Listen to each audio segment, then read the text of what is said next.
Bom, turma, vamos dar início à parte um do nosso curso, mais especificamente sobre energia e sociedade. Nesse tópico, a gente vai ver como a energia começou a impactar a sociedade e o meio ambiente. Vamos mais exatamente para a época do período feudal, entre os séculos 5 e 18. Nessa época, nós tínhamos aí a seguinte estrutura: a nobreza, o clero e os servos. Então, vocês podem observar aqui que nós temos o castelo. O castelo é cercado, certo? Tenho aí grandes muros. E aqui por fora eu tenho os burgos, certo? Onde os servos ficavam. Dentro do castelo ficava a nobreza e os cleros. E bem aqui vocês podem observar as várias relações que tinha entre os cavaleiros, entre os camponeses ou servos, certo? E a igreja também. Até que um servo ferreiro, denominado de Thomas Newcomen, esse inglês que vocês estão observando aqui na foto, ele inventou a máquina a vapor. Essa máquina que vocês estão vendo aqui do lado, a máquina a vapor. Então ela tem um êmbolo que, através do aquecimento de carvão, o carvão aqui passa a ser usado como recurso energético primário, ou seja, um recurso que eu extraio do meio ambiente e uso ele para conversão de energia. Então ele passa a aquecer essa água aqui e esse êmbolo fica variando. Essa variação aqui cria trabalho mecânico. Então estou convertendo calor, energia calorífica, em energia mecânica, em trabalho mecânico. E isso serviu para milhares de aplicações. Então temos aqui o carvão, que começou a ser explorado, muito explorado. Começamos a ter aí impactos ambientais de exploração das minas de carvão pela Inglaterra inicialmente e depois pelo restante da Europa. Aqui em cima nessa arte, vocês podem observar uma mina de carvão no ano de 1790. E daí surgiu a primeira Revolução Industrial, ocorrida na Inglaterra, que durou aí entre 1768 a 1850, a primeira Revolução Industrial. Vamos falar um pouco mais dos impactos dessa revolução, que também é uma revolução energética. Primeiramente, a gente pode observar aqui nessa imagem o motor a vapor. Há uma máquina que converte a energia térmica do vapor a carvão em energia mecânica e passa a ter movimento. Então, bem aqui vocês podem observar os êmbolos trabalhando, certo? Conforme a variação de pressão de calor.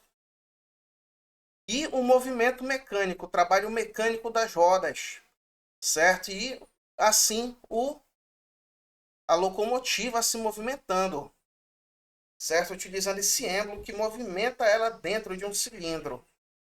Então, isso daí foi uma revolução nos meios de transporte, foi uma revolução nos meios de produção, no tear mecânico, em tudo.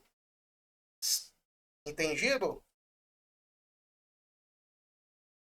Socialmente, a máquina a vapor e o tear mecânico. Lembrem que quem criou a máquina foi um servo, Thomas Newcomen. Aí a gente passou a ter aí também o tear mecânico, as máquinas de fazer roupas, de fazer sedas, né? Tear, costura, alta costura. E esse pessoal que viviam nos burgos, esses servos que tinham um conhecimento mais apurado, igual o Newcomen, eles começaram a fazer a acumulação de moedas, de capital, poupança, começaram a trabalhar na mineração, no transporte. na produção de mercadorias em larga escala.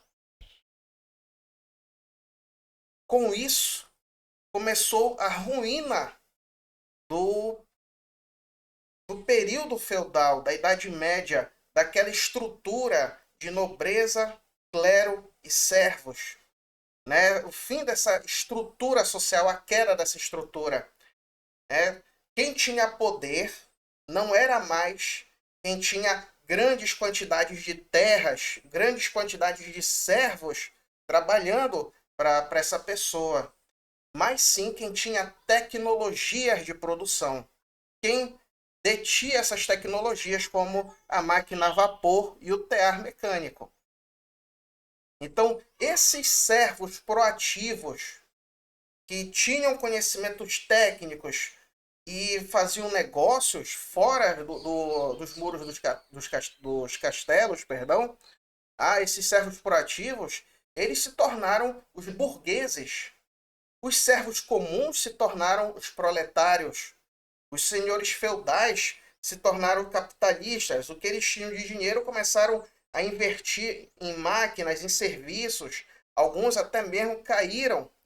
E o império foi o fim do império. Vocês podem observar na história que foi justamente o fim dos impérios no mundo e o início das repúblicas.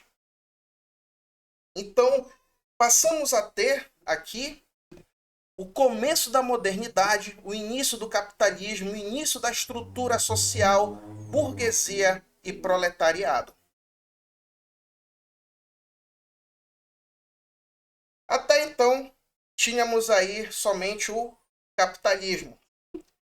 Só que aí, um grande pensador, Karl Marx, autor aí do Manifesto Comunista e do Capital, ele observou o seguinte: poxa, um cara projeta uma máquina, essa máquina trabalha por ele e essa máquina ganha dinheiro por ele. Isso tá certo? Uma máquina que trabalha por uma pessoa, ganha dinheiro por essa pessoa e substitui o trabalho humano de 20 pessoas. Isso vai causar o quê? Inicialmente, na visão de Marx, não é minha visão, é a visão de Marx. Isso, na visão de Marx, causará o quê? Desigualdade social. Certo? Então, houve uma primeira revolução, que foi a Primavera do Povo, em 1848, na Alemanha, críticas ao nascente regime capitalista. Também houve a Revolução Lúdica, onde operários começaram a destruir e quebrarem máquinas aí para eles recuperarem os empregos deles. E surge assim uma seguinte ideologia, o comunismo. Então, vocês podem observar aqui uma invenção, certo? Que usa energia, a nossa dependência, o início da nossa dependência por energia causou toda essa transformação na estrutura mundial, que repercute até hoje. Depois daí vieram a segunda Revolução Industrial, a terceira Revolução Industrial e estamos vivendo hoje a quarta Revolução Industrial. Então, entrando um pouco mais na mente do Marx, ele fala aqui que a gente tem um trabalho vivo, que são as pessoas trabalhando. Vocês podem observar aqui no nosso exemplo, são profissionais liberais ou pessoas que trabalham, colocam sua força muscular, colocam sua força mental a serviço para receberem o equivalente do serviço prestado e não o trabalho morto, né? Que quando é alguém ou um grupo que criam máquinas, essas máquinas trabalham por essa pessoa e essa pessoa começa a fazer composição orgânica de capital e gera desigualdades sociais, desigualdades econômicas. Vamos ver agora uma outra visão. Tá? Vamos sair um pouco da visão do Marx, da visão comunista, e vamos para a visão capitalista aí do Henry Ford. Então Ford disse que sem a primeira revolução industrial o mundo não estaria tão desenvolvido como agora, falando isso no contexto do ano de 1914. Né? Esse acontecimento permitiu que as máquinas, como a máquina a vapor, fossem usadas pela primeira vez para fins lucrativos. De fato, encurtar as distâncias, foi possível transportar em pessoas, comida, recursos, certo? Isso trouxe mais conforto para a humanidade. Naturalmente, foi a origem das indústrias modernas, certo? Eu vou passar referências para vocês. Quem quiser se dedicar a essa área, não é propósito da disciplina, mas referências mostrando que existem correntes que são contra o capitalismo selvagem e que há um modelo liberal de manter a sociedade, como a gente vê aí no norte da Europa hoje, certo? Mas isso é uma outra discussão que não vem ao caso da disciplina.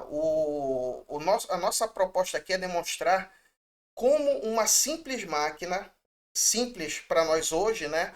Mas como a máquina de Newcomen criou uma revolução que repercute até hoje nas nossas vidas. E terminamos aqui com essa obra de Tarsila do Amaral, Operários, feita em 1933, que mostra aí um Brasil de várias etnias, um Brasil que eu poderia falar que é um Brasil de Gilberto Freire, um Brasil varguista, né, um Brasil industrial, unindo pessoas de todos os lugares do mundo, um Brasil aí utópico, antes aí da intervenção paulista, certo, turma? Então, terminamos por aqui a nossa aula hoje.